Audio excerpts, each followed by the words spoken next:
Hello and welcome to week 6 of 52 in Old Testament Survey. Glad you're able to join us. Last week we were blessed by being able to hear Pastor Mario teach from the biblical account of Noah. And this week we're going to be jumping into the story of the Tower of Babel in Genesis chapter 11. Now, if you notice on the curriculum, we actually took Genesis chapter 9 out and we're replacing it with another story in the Conquest and Judges period, just because we covered so much in the image of God, and Genesis chapter 9 deals a lot with that in terms of establishing capital punishment. So before we get into our study, let's go ahead and, as we have been doing, go through the 8 stages so that we can continue our memorization process. And let's go.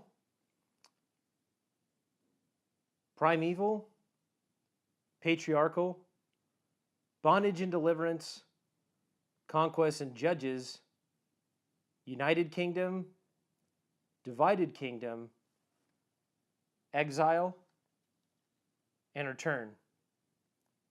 Now, the main events from the primeval period, as we are wrapping up with the last story of the primeval period, were the creation, that men and women were created in God's image, the fall, that man tried to become like God as he was deceived, as Eve was deceived from Satan, and Adam chose to willingly sin, and the flood, that God wiped out the earth of the depravity and performed salvation in saving Noah and his family from destruction, and preserved mankind that he might one day redeem them through Jesus Christ.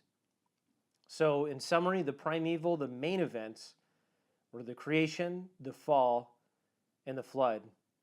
Today's story takes off in Genesis chapter 11. If you could look up on the screen and read with me. Now the whole earth had one language and one speech. And it came to pass as they journeyed from the east that they found a plain in the land of Shinar, and they dwelt there.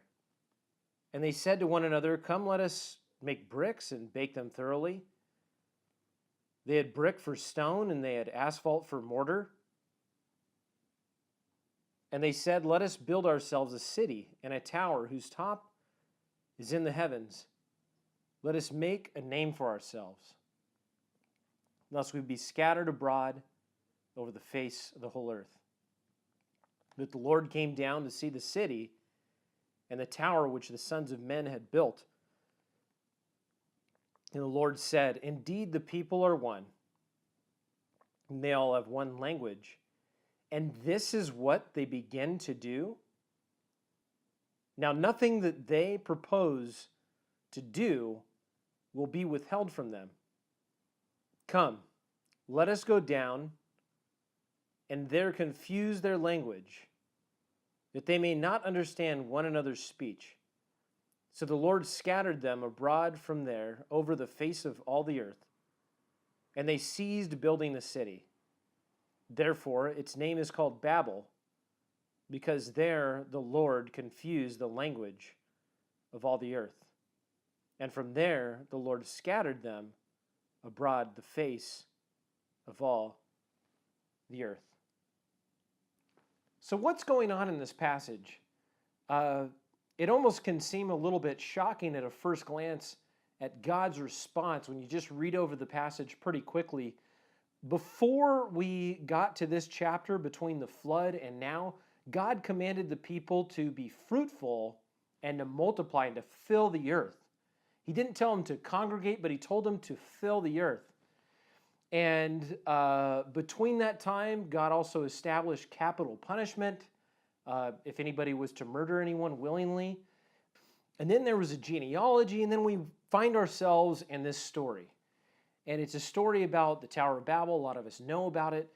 But let's discuss it. Let's dissect it a little bit. We're not going to spend a ton of time, but let's just look at a few of the things that are taking place in this story. So first, let's look at the fact that it says here, "Come, let us build a city and a tower whose top is in the heavens, Let us make a name for ourselves, lest we be scattered abroad over the face of the whole earth. Notice it says, let us make a name for ourselves, lest we be scattered abroad over the whole face of the earth. You can quickly read over this statement, but God said, be fruitful and multiply and fill the whole earth. And there's a couple of things going on in this passage right here. Number one, it's idolatry because they're making a name for themselves, not for God. Number two, they're in defiance of what God told them to do. It says, let us make a name for ourselves, lest we be scattered over the face of the whole earth. So let us not make a name for God. We don't want to be fruitful. We don't want to multiply. We don't want to fill the whole earth. We want a man-centered religion that is centered around us. Now, this is the hallmark of man-centered religion or man-made religion. It always ultimately comes down to the benefit of man or mankind getting their own desires, which are not godly, because we're fallen in sin. We saw even as they were in the garden and Satan tempted Eve and he said, to be like God is to know good and evil. Now, they didn't know evil. They knew good. That's all they knew. But he said to be like God is to know good and evil when God had already told them they were made in the image of God. Now these people are doing essentially the same thing in that they're erecting a monument to themselves rather than to Almighty God. And they're making a name for themselves. They're pursuing their own desires. Notice, however, the tower didn't reach the heavens. As it says in verse 5, but the Lord came down to see the city and the tower which the sons of men had built. Although God is omnipresent, he's omniscient, he knew what was going on and he's there physically. He's in all places at all times. Sometimes the Bible uses anthropomorphic terminology, which is a big word for saying human-like terminology. You know, God's hands or God felt or God saw. It describes God in the terms that we experience as humans because it's the only way that we can really understand him. But I believe that the writer here is writing this to show the irony and that their goal was to build a tower to reach the heavens, and it says in the text that God came down to see the things that they had built by their own hands. When we consider the vast infinity of space that God has created, and that man tried to build a tower into the heavens, the author here is showing irony in saying, but the Lord came down. Because he's comparing it to the infinity of the universe that God made. See, man's tower is minuscule in comparison. It's finite. It's tiny. It's made with hands. But God spoke the universe into existence with his voice. And man will never, ever be powerful like God. And all man-made religion will fall short of God.